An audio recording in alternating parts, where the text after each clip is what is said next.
profiles, and I am going to be speaking about exercising. My main claim is that exercising, and today I'll be talking about running and weightlifting, has more cons than pros when the person lacks knowledge of proper techniques. So a definition I want to share with you guys is over-exercising. Over-exercising is a state of being exhausted but continuing to exercise while the performance diminishes. My secondary claims are that over-exercising increases risk to heart health. Improper breathing techniques hold back a person's ability to get the most out of their workout, and that people are much more prone to injury when using improper techniques. My first claim, over-exercising increases the risk of heart health. So people like to run for a long period of time, and they don't realize that they're doing more harm than benefiting themselves. When people run for long periods of time, a protein by the name of troponin increases in them. This is a protein that is found in heart muscle and is released into the blood when there is damage to the heart. So when they're running, they are increasing the risk of heart attack. People believe that they should run for longer periods of time or at an extremely fast pace when they're first beginning. The risk for cardiovascular disease increases when people run for a long period of time or at a quicker pace. Evidence from AHAjournals.com suggests that a sedentary person's risk is nearly 50 times higher than the risk for a person who exercises about 5 times per week. So when people exercise for a longer period of time without having already been doing exercise, they are risking a cardiovascular disease. My second claim is that improper breathing techniques hold back a person's ability to get the most out of their workout. So runners, when they are running, take in less oxygen than needed when they don't do the proper breathing technique. Mindy Solkin, owner and head coach of the Running Center in New York City, says that a strong respiratory system can improve your running.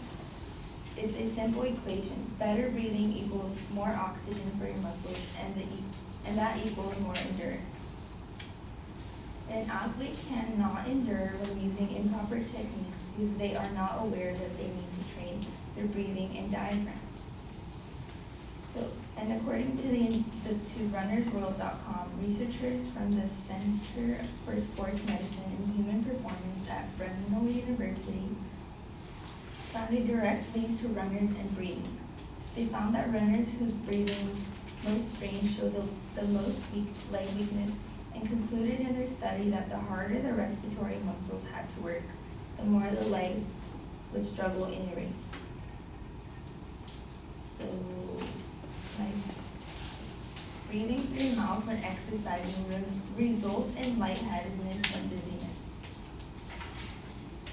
Joseph Malderona states that when your breathing volume is normal, it is better.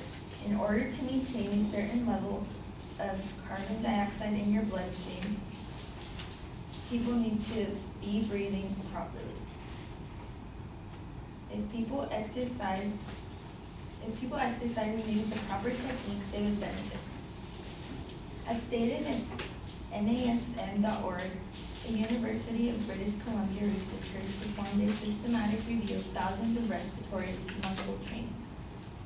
Their conclusion was that respiratory muscle training demonstrated a significant positive effect on sport performance, the outcomes of the trials, and exercise endurance time.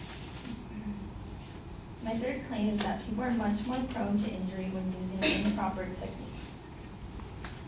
Improper weightlifting strains muscles, joints, and ligaments. In a recent study published in the Journal of Strength and Conditioning Research, the researchers surveyed and they found that 73.5 participants had sustained an injury that had prevented them from working, training, or competing. Of those injuries, 9 required surgery. People don't realize that they push through pain without knowing it, and it could lead to serious injuries and even require surgery.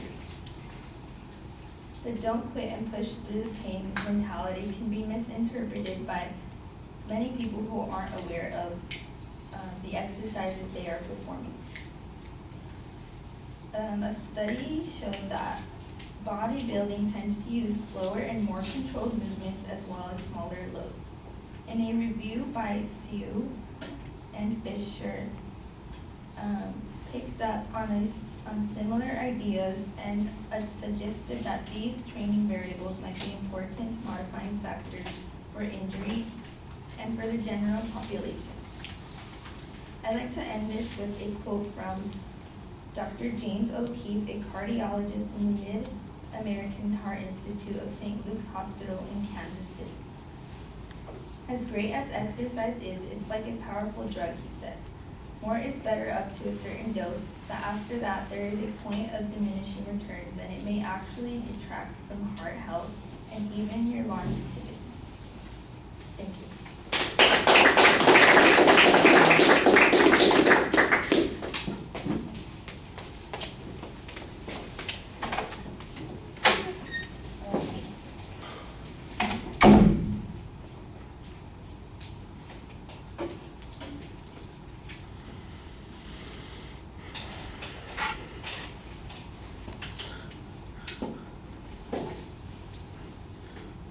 Well, I'm going to start with some of the stuff that I thought was really solid. I thought you had a lot of expert testimony. You gave sources on almost all of the information that you had. There were some good examples and some statistical information in the presentation. So when it comes to the data, I think you're in pretty good shape.